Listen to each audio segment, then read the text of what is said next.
The situation with Catherine receiving complete control over the crown jewels is unusual, because it reportedly occurred around midnight while Charles was in severe distress, and the two individuals you'd naturally expect to be present, his spouse and his direct successor, were specifically excluded from attending. This wasn't a family matter. This was someone ensuring nobody could prevent him from authorizing something.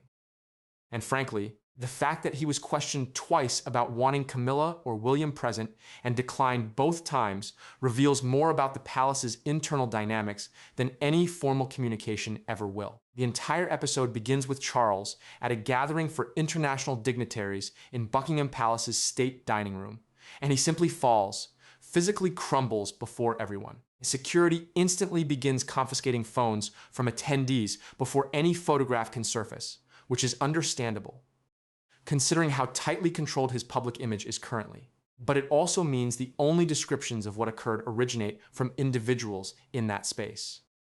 And the palace has been exceptionally selective about what information they've permitted to spread.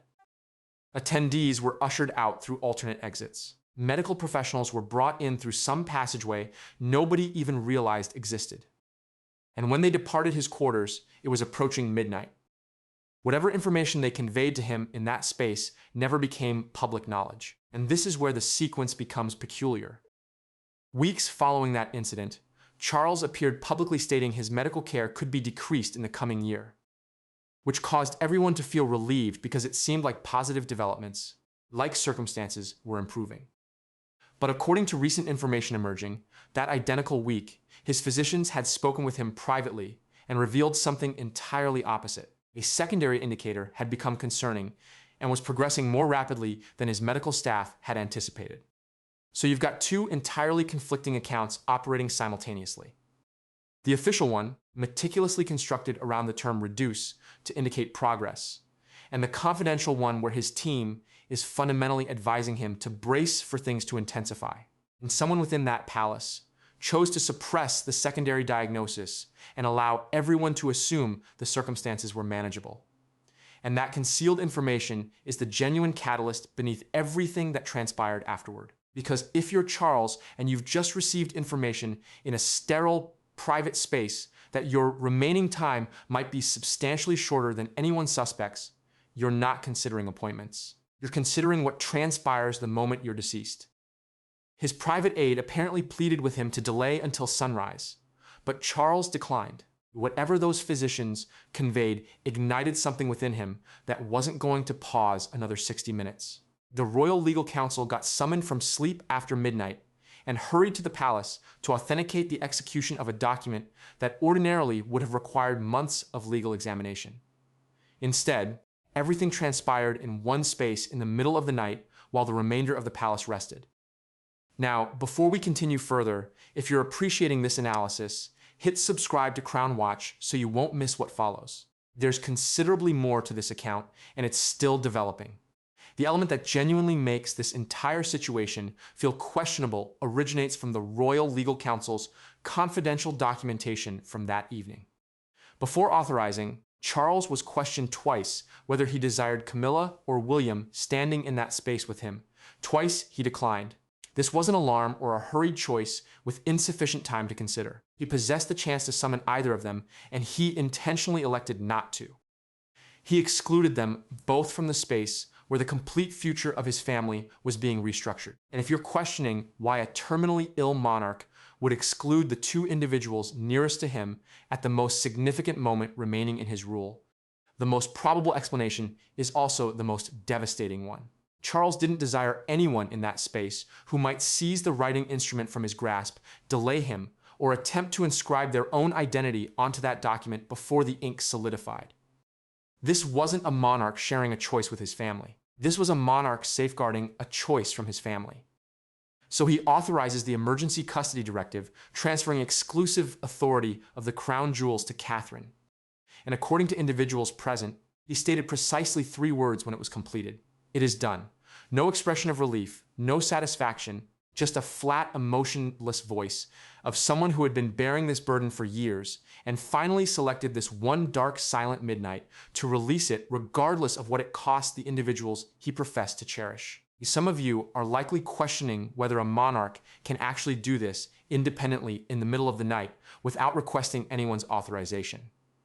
And the response is affirmative. The British monarchy operates on something termed the royal prerogative, which grants a reigning monarch tremendous personal authority over anything connected directly to the crown, with no requirement for consent from Parliament or anyone else. And the crown jewels fall directly within that authority. Legally, Charles is permitted to do precisely what he accomplished.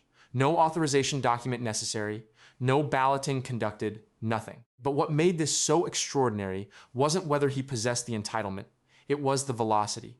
Choices like this typically extend across years, discussed discreetly behind closed entrances, negotiated and softened so nobody is left unprepared. Charles discarded all of that completely.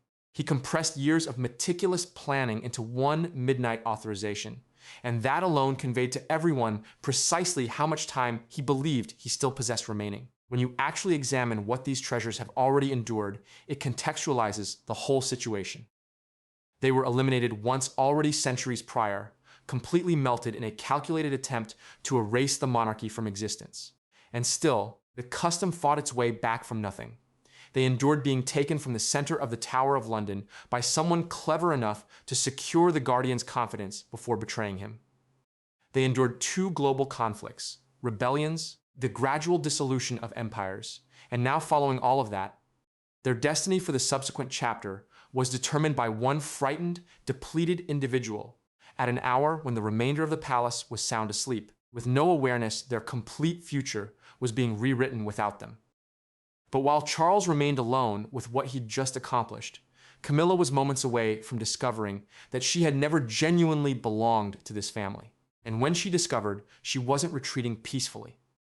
Camilla didn't learn about the directive from her spouse. She learned it from a staff individual hours after the ink had solidified, communicated in that measured, in frigid manner individuals employ when they recognize their words are about to explode. And the moment she learned it, she was already advancing toward Charles's office. Here's where it becomes even messier. In her rage, Camilla neglected to completely secure the office entrance behind her. So, a staff individual positioned nearby captured every single word. She bluntly informed Charles that he had rendered her insignificant while she was still existing beside him as his spouse. And Charles's response wasn't an expression of regret. It was something colder. He simply informed her the crown was never something a spouse retains. It was only ever something she was permitted to use temporarily. That single statement stripped away everything courteous this family had ever pretended to represent. He wasn't describing Camilla as a companion. He was describing her as a visitor, someone who had been allowed to possess a few attractive things briefly, always on the comprehension that none of it was ever genuinely hers. To comprehend why that wounds so profoundly, you must comprehend what being a consort in the House of Windsor actually signifies. A consort doesn't inherit the throne. A consort doesn't inherit the crown jewels. A consort only acquires temporary access to certain jewelry for certain occasions, always at the discretion of the reigning monarch, and always with the unspoken comprehension that when he expires, most of that access automatically vanishes with him. Camilla had always understood this in a remote theoretical way, the way someone understands an uncomfortable reality they'd prefer not to examine directly. But hearing it articulated to her directly in the same moment as the revelation that another woman had just been granted permanent, legal, complete authority over those same treasures transformed an old theoretical fact into a fresh personal injury. And this confrontation didn't originate from nowhere. It had been accumulating for years. Long before this evening, Camilla had individually requested the palace jewelry office to allow her to display a specific historical diamond ornament for a state visit that mattered profoundly to her. She was informed it required additional consideration. That consideration never materialized, and no clarification followed. It just disappeared into the same frigid silence this palace has mastered for generations. Then 2 years afterward, that precise same ornament appeared around Catherine's neck at a state reception with zero advance notice given to Camilla beforehand. She discovered the same way millions of strangers did, observing it transpire live on her television display. And Camilla never once protested publicly about that ornament. She maintained composure through every photograph, attended the same functions, stood beside Catherine at formal occasions as though nothing had ever transpired. But according to individuals who have collaborated closely with her across the years, she maintained a confidential, meticulous documentation of every single occasion where something she had once discreetly requested for reappeared afterward on someone else. The documentation isn't dramatic independently, but accumulated together, they illustrate the portrait of a woman who invested years silently documenting every offense while displaying the world a calm, composed expression. That variety of patient concealed rage tends to be far more threatening than anything vocal because it never diminishes. It only accumulates. As if that wasn't sufficient, a staff individual near the office that evening captured something even darker. Camilla reportedly stated she declined to be the second spouse erased from two histories simultaneously. For years, palace insiders have discreetly measured her against Princess Diana, the cherished first spouse whose memory she has invested decades attempting to escape. And now here she remained, displaced for a second occasion in her own existence. This occasion by a woman young enough to be her offspring, a woman who wasn't even inside the structure when this determination about her own family's legacy got made behind her back. Twice rejected, decades separated, always for the same devastating reason. Camilla would always be the woman who arrived second, regardless of how intensely she struggled to be perceived as anything else. Charles didn't summon after her when she turned and departed angrily. He remained positioned precisely where he was, staring down at the document that had just created a rupture through his marriage. Nobody in that palace understood yet what Camilla planned to accomplish with the fury she was now bearing. And that uncertainty alone should frighten anyone observing this family closely. Because a woman who has absorbed one offense after another for years doesn't simply disregard the evening her own spouse described her as a temporary holder inside her own residence. What transpires now is genuinely anyone's speculation. Will Camilla quietly absorb this the way she has absorbed every other offense before it, documenting it away in that same confidential notebook and continuing to maintain composure for the cameras? Or has something inside her finally fractured past the threshold of quiet acceptance?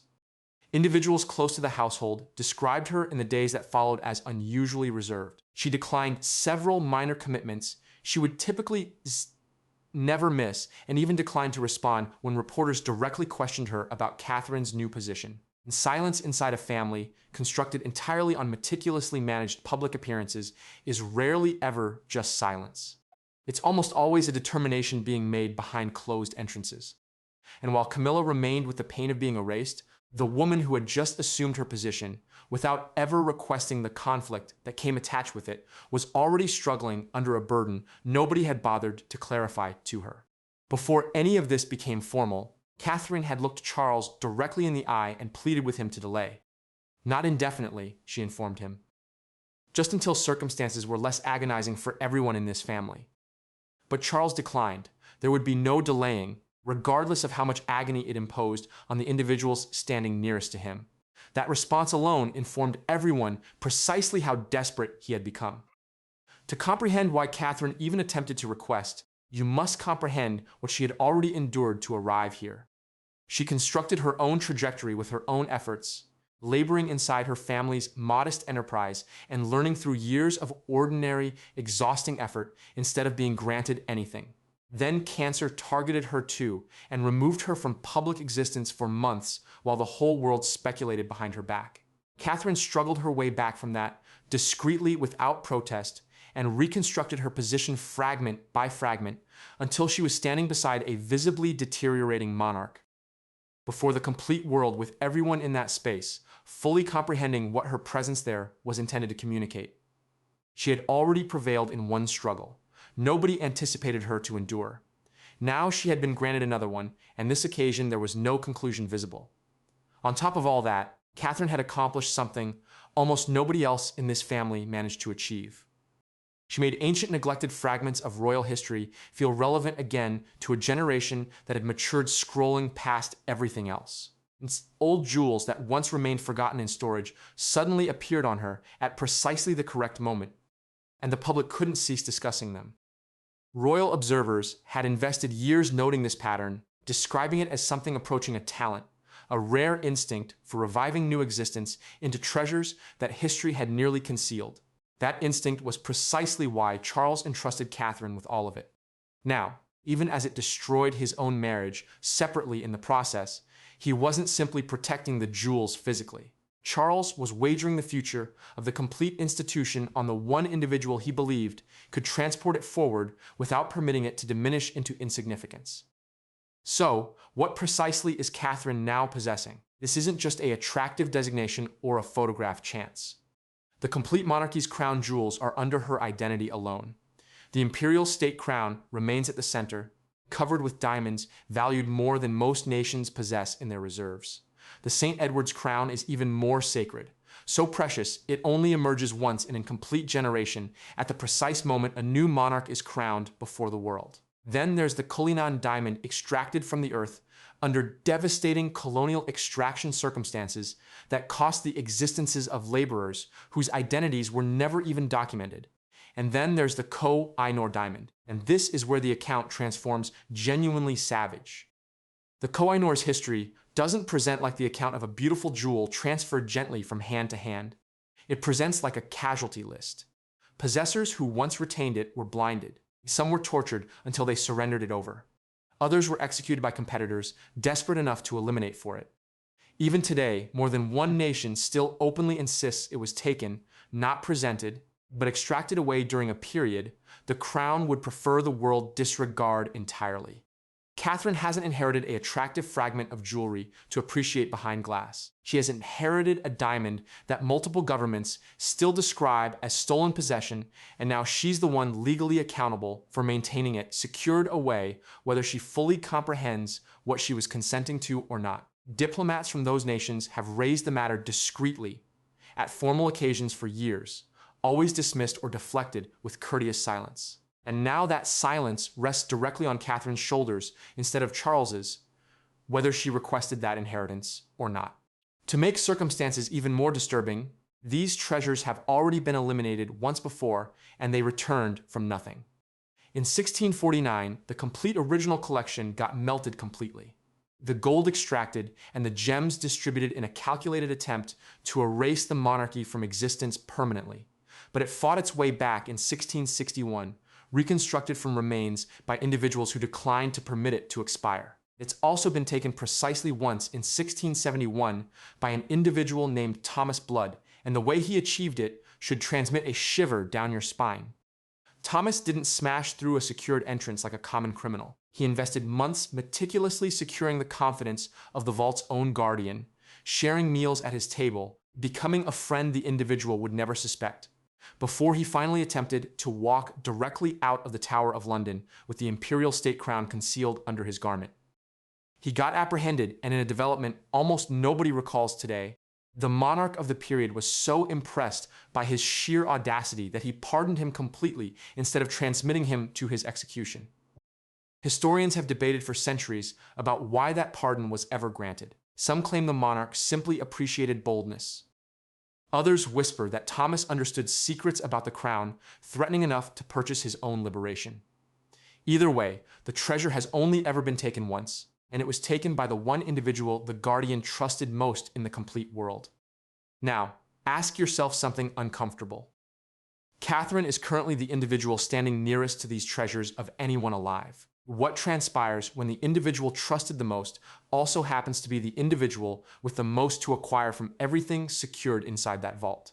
Catherine is possessing history saturated in executions, upheavals, and treachery, and she's possessing it without a single guarantee, articulated or documented, that any of it will endure her father-in-law's expiration.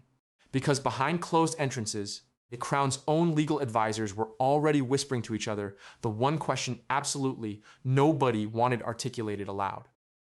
When William and Catherine first acquired the authority to grant royal warrants, the palace organized a complete celebration around it, statements, quotations, press releases distributed to make it feel like triumphant positive developments.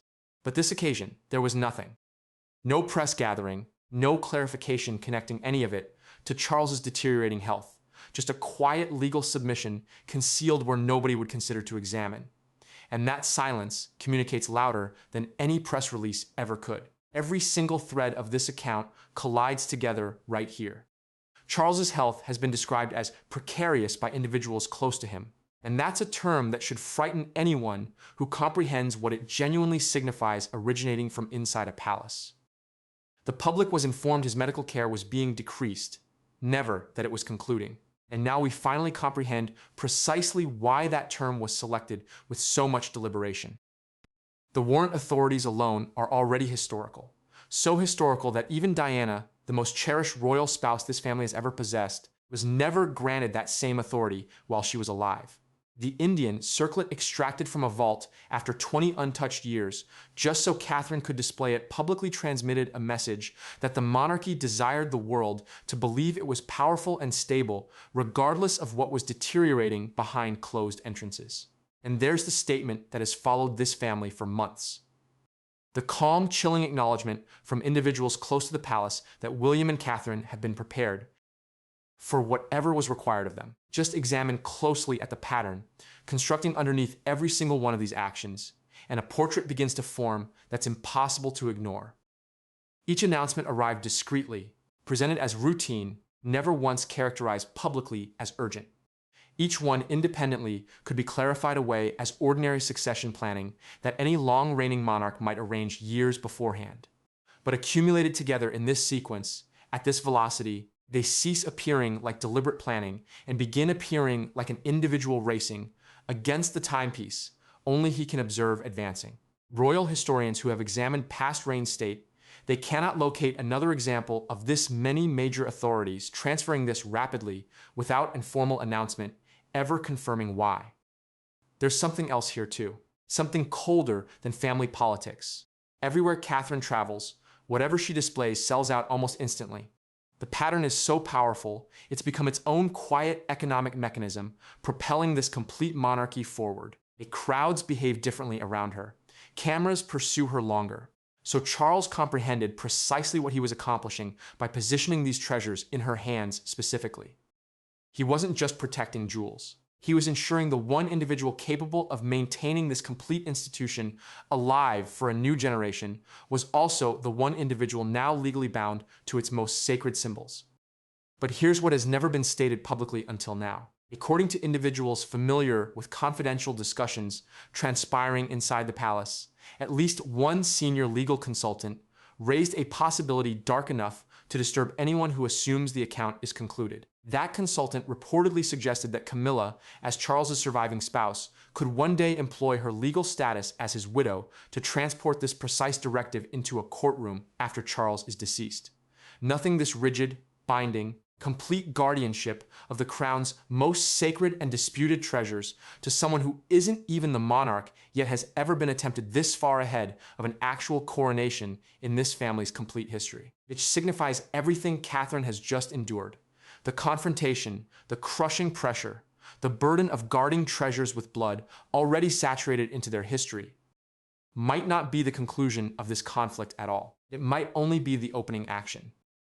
Legal scholars who examine the royal prerogative have discreetly indicated that a challenge like this would transport British courts into territory nobody has ever tested, compelling judges to determine whether even a monarch's authorized word can endure a furious widow determined to struggle for what she believes was extracted from her.